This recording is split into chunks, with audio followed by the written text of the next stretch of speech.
নিয়ে চলে এলাম বাঁধাকপির একটা রেসিপি।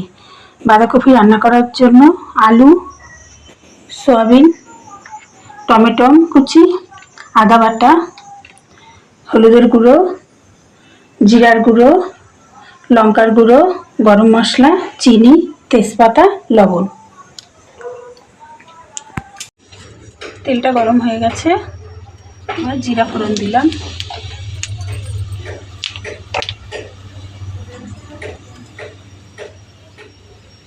তেজপাতা,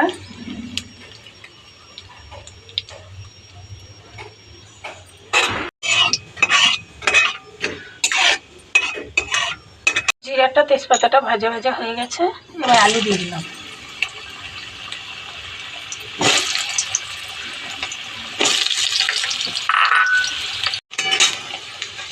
এবার অল্প করে হলুদ, লবণ দিয়ে আলুটা ভেজে নেব লাল লাল করে। ভাজা হয়ে গেছে, এবার সয়াবিনগুলি দিয়ে দেবো, দিয়ে নাড়াচাড়া করে 5 মিনিট ভেজে নেব। এটা ভাজা হয়ে গেছে আলু আর সয়াবিন। এবার মশলা দিয়ে দেবো, টমেটো, আদা বাটা,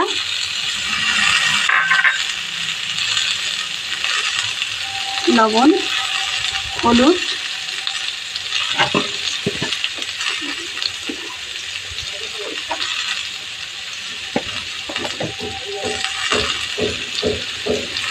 লঙ্কার গুঁড়ো, জিরার গুঁড়ো, অল্প জল দিয়ে এটাকে কষিয়ে নেব ভালো করে। আলু আর সয়াবিনটা কষানো হয়ে গেছে, এবার এতে বাঁধাকপি দিয়ে দেবো।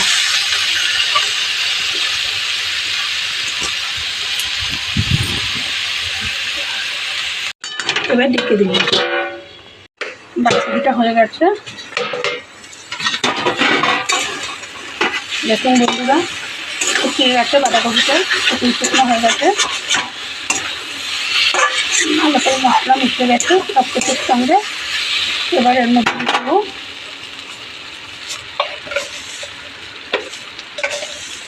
1 চামচ চিনি,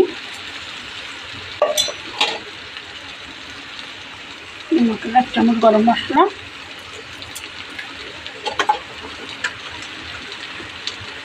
ঘি,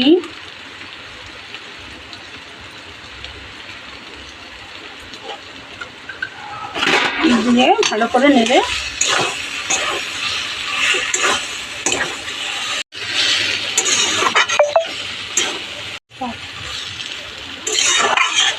নাড়াচাড়া হয়ে গেছে, ভালো করে ঘি, গরম মশলা, চিনি দিয়ে ভালো করে 5 মিনিট নেড়ে চেড়ে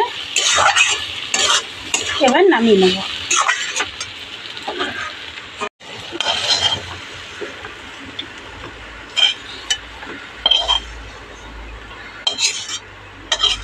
কুকটা আমার কমপ্লিট হয়ে গেছে রান্নাটা।